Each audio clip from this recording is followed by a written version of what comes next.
My name is Bonnie Whitesinger. This is my mother, Pauline Whitesinger, and she wants to express that she's been inflicted by the 1974 relocation law by the U.S. government and the Hopi tribe, and that ever since then we had no housing that was decent to occupy, and we had to mend our own home sites. And this brick house right here belonged to her father, and he passed away, and it was completed with the roof, and she's been staying here year round, and she is living her traditional lifestyle.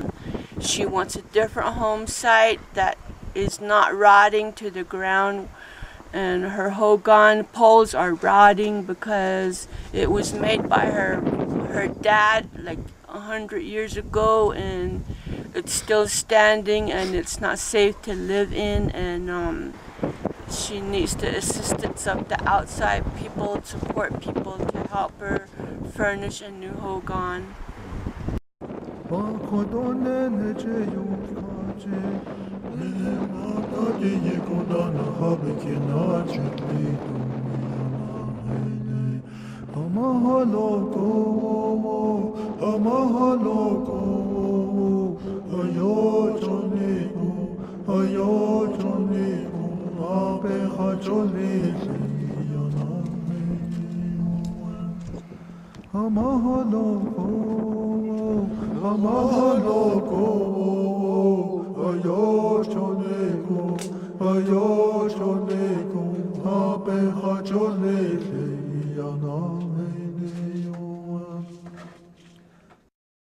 This structure right here is Pauline's kitchen, and which is separate from her house.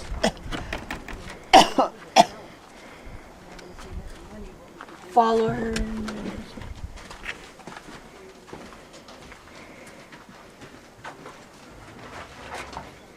Nas kadida da gilla go nainas edi lani ada penante kote. This is her sing. She was helped out with Marsha's crew, and this is her kitchenette for her cooking, where she has a water source to eat food and cook food. She used to experience living on the land, and they used to make arbors in the summertime and have cooked food over open fire. And back then they had mules, and they used to herd sheep, like 100 head of sheep. And it used to rain a lot, and it used to snow a lot, and people mingled together during ceremonies, like 5-night ceremonies. And we used to live off the land and be nomadic people that used to just set up arbors in the summertime and lived in hogans in the wintertime. And there was a lot of people that used to live around in this area. And they didn't have no trucks, and they had wagons and to go to the store and to commute to people's home sites. My mother, Pauline, said that they were impacted by the relocation program in 1974, and a lot of people had to relocate because of the benefits that they had, and that they end up getting displaced with their families because they weren't compatible to the land that was called New Lands area and the border towns, and that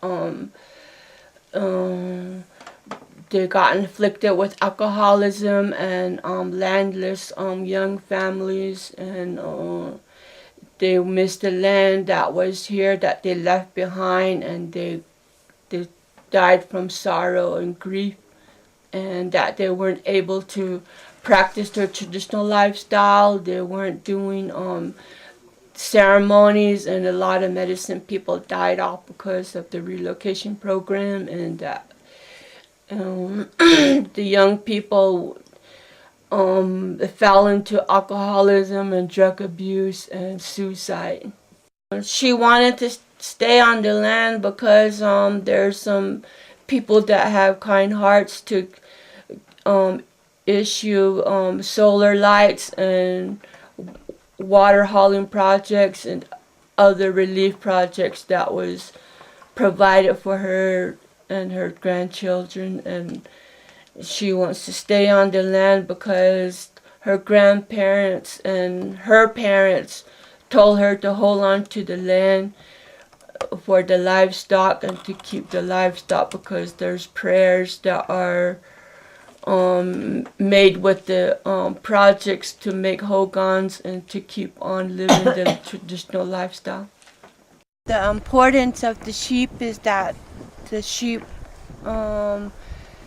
is for shearing and fixing the fleece for rugs and clothing for ceremonies, and the people were blessed with the sheep from the Creator for their consumption and daily use, and it's a blessing from the gods.